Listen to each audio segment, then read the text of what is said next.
আমরা আমাদের এই ডিপার্টমেন্ট পুলিশ ডিপার্টমেন্ট থেকে আমরা অলরেডি একটা প্রপোজাল পাঠিয়েছি যে যারা আহত হয়েছে তাদের আমরা কিছু যেন আমরা পুলিশে অ্যাবজর্ব করতে পারি। প্রায় 1000 ছাত্রদের আমরা এই ট্রাফিক নিয়োগের জন্য আমরা একটা প্রপোজাল পাঠিয়েছি। আমরা এই পর্যন্ত 400 জনের মতো নিয়েছি।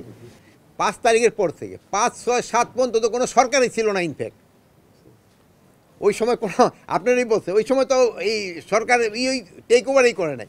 ওই সময় অনেকে পালিয়ে গেছে, ওই সময় অনেকেই পালিয়ে গেছে। এটা অস্বীকার করার কোনো উপায় নেই।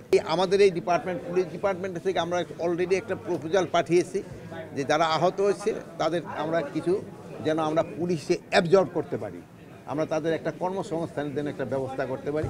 আমরা একটা প্রপোজাল পাঠাইছি, হয়তো সে যদি রাজি হলে আমরা আর সংখ্যাটা পেলে আমরা ওই যেহেতু এক একজনের তো এক এক রকমের সমস্যা, মানে যারা আহত হয়েছে তো মানে সবাই তো সব জায়গায় দেওয়া যাবে না, যে জায়গায় যাকে দেওয়া যায় ওই জন্য আমরা তাদের একটা কর্মসংস্থানের ব্যাপারেও আমরা আলোচনা হয়েছে এবং আমরা খুব তাড়াতাড়ি হয়তো তাদের থেকে কিছু আমরা নিব যারা আল্লাহ দিলে তাড়াতাড়ি সুস্থ হয়ে গেছে, এবং ভবিষ্যতে যারা এখনও অসুস্থ বা ভবিষ্যতে সুস্থ হয়ে যেন আসতে পারে এটার একটা ব্যবস্থা করা হচ্ছে। আমরা আপাতত আমরা 100 দিয়ে শুরু করতেছি, পরে হয়তো এই সংখ্যাটা আস্তে আস্তে বাড়াবো। আমরা আপাতত তো একটা সব ডিপার্টমেন্টে আমরা করে দিব, বাট আমার তো মিনিস্ট্রি যেটা আছে আমরা এই মিনিস্ট্রি থেকে এই উদ্যোগটা নেওয়া হয়েছে। আরেকটা জিনিস হলো আপনাদের আমি আগেও বলছি যে আমরা এই ট্রাফিকের যে একটা সমস্যা এটা কিন্তু রয়ে গেছে। যদিও এই রাস্তা যানজটের সমস্যাটা আমার স্বরাষ্ট্র মন্ত্রণালয়ের একা কিন্তু দায়িত্ব না, এটা কিন্তু অন্যান্য মন্ত্রণালয়ের দায়িত্ব রয়ে গেছে, তবু আবার স্বরাষ্ট্র মন্ত্রণালয় কিন্তু এর সাথে জড়িত। এই জন্য আমরা কিন্তু প্রায় 1000 ছাত্রদের আমরা এই ট্রাফিক নিয়োগের জন্য আমরা একটা প্রপোজাল পাঠিয়েছি। আমরা এই পর্যন্ত 400 জনের মতো নিয়েছি। প্লাস আমরা আরেকটা প্রপোজালও আমরা পাঠিয়েছিলাম, মানে পাঠিয়েছি যেমন রিটায়ার্ড আমাদের police, BGB, Ansar, army, navy, এয়ারফোর্সে থেকে তাদের থেকে কিছু রিক্রুট করে এই ট্রাফিক ডিউটিতে লাগানোর জন্য। বাট এইটার রেসপন্সটা খুব কম, মানে আমি ভাবছিলাম যে তারা অনেকে আসতে চাবে, বাট ওরকম আমরা খুব একটা বড় সংখ্যা পাই নাই। আপনারা এটা প্রচার করে দিতে পারেন, যদি আসে আমরা এই একটা বড় সংখ্যা নেব। বাট আপাতত আমরা 50-60 জনের মতো পাইছি। আমরা পাইলে হয়তো আমরা চেয়েছিলাম যে অন্তত 500 জন দিয়ে প্রথম শুরু করি এই ট্রাফিকে, বাট এই সংখ্যাটা পাওয়া যায় না। শিক্ষার্থীদের বিষয়টা তাদের লেখাপড়ার সাথে এই ট্রাফিকিংয়ের সিস্টেমটা কি না, শিক্ষার্থীদের সাথে ট্রাফিকের জন্য তাকেও তো আমরা ওই সময়টা খুব কম দিচ্ছি, যেন পড়াশোনাও চালাতে পারতেছে এবং এইটাও যেন করতে পারে। আর এই জন্য তাদের একটা ওই সম্মানী, যেহেতু তারা হয়তো 4 ঘন্টা 3 ঘন্টা ডিউটি করলো আবার গিয়া ক্লাস করলো, ওইরকম এটা অনেকটা তাদের উৎসাহ যারা আছে ভলান্টিয়ার। যেমন ধরেন আমরা ওই যে বিএনসিসি ট্রেনিংয়ে করতে যেতাম না আমরা, যে ওইরকম ওই যে ট্রেনিংও করতেছে আবার করতেছে ওইরকমই। মানি লন্ডারিংয়ের যেটা আপনি বলছেন, বিগত সরকারের বড় সমস্যা ছিল মানি লন্ডারিং। আমার এই যে মতিউর রহমান সাহেব আছে, আমি কিন্তু আপনি যেটা বলছেন ওই পয়েন্টের উপরে আমি তার করছি বেশি। আমি বলছি তার প্রথম টাস্কিং হবে মানি লন্ডারিং, এই যে বাংলাদেশ ব্যাংক থেকে যেটা হয়েছে ওইটার রিপোর্ট উনি আমার কত আগে দিতে পারে এই জিনিসটা।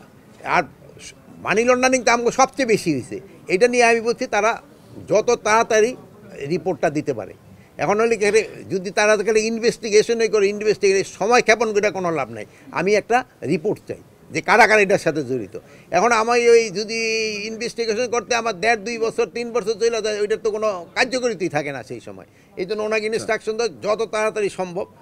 দিনক্ষণ অবশ্য ঠিক করে দেওয়া হয় না, আইজি সাহেবও ছিল, আমরা ওনাদের বলে দিচ্ছি 5 তারিখের পর থেকে 5, 6, 7 পর্যন্ত তো কোনো সরকারই ছিল না। ইনফ্যাক্ট ওই সময় কোনো আপনারই বলছে ওই সময় তো এই সরকার টেক ওভারই করে নাই। ওই সময় অনেকে পালিয়ে গেছে, ওই সময় অনেকেই পালিয়ে গেছে। এটা অস্বীকার করার কোনো উপায় নেই। ওই সময় অনেক পালিয়ে গেছে, বাট এরপরে গেছে কিনা আপনারা দেখেন, এরপরে হয়েছে কিনা, যে সময় আমরা অলরেডি পাওয়ার নেওয়া হয়েছে এরপরে হয়েছে কিনা যদি হয় বলেন। এখন যেই সময় আমরা ছিলাম না, আর যেই সময় একটা দেশে এইরকম একটা অরাজকতা পরিস্থিতি, সেই সময় তো অনেক কিছুই হয়েছে। ইভেন কেন দিয়েও চলে গেছে, এই পার্শ্ববর্তী দেশেই তো সবচেয়ে বেশি বর্ডার দিয়েও চলে গেছে।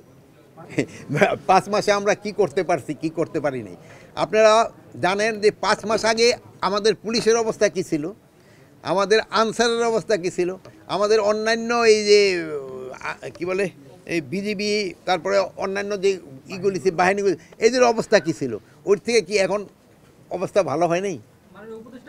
কথাটা শেষ করে নেই, কি ভালো হয় না, হয়েছে কি হয় না এটা বলে, তো আগে থেকে ডেভেলপ করছে, এইটাই তো। বের হচ্ছে না তাও না, মানে বের হচ্ছে, তাদের কিছু কিছু লিমিটেশন রয়ে গেছে। 1 নাম্বার লিমিটেশন হলো আমরা ওই যে অনেক চেঞ্জ করছি, চেঞ্জ করার পর আপনার তারা কি ওই রাস্তাঘাট চিনতেও সময় নিচ্ছে। তারপরে তাদের আরেকটা সমস্যা হচ্ছে তাদের ইনফরমার এইগুলো চেঞ্জ হয়ে গেছে। আমি শেষ করি, হ্যাঁ শোনেন, এইটা শেষ করেন। প্লাস এই যে ধরেন যে তাদের থাকার যে থানাগুলি যে নষ্ট হয়ে গেছে, এইগুলিও কিন্তু আমরা পুরো রিপেয়ার করতে পারিনি। তাদের এই গাড়ি ঘোড়ারও কিন্তু সমস্যা রয়ে গেছে। আপনি এইগুলিও তো একটু দেখতে হবে ভাই।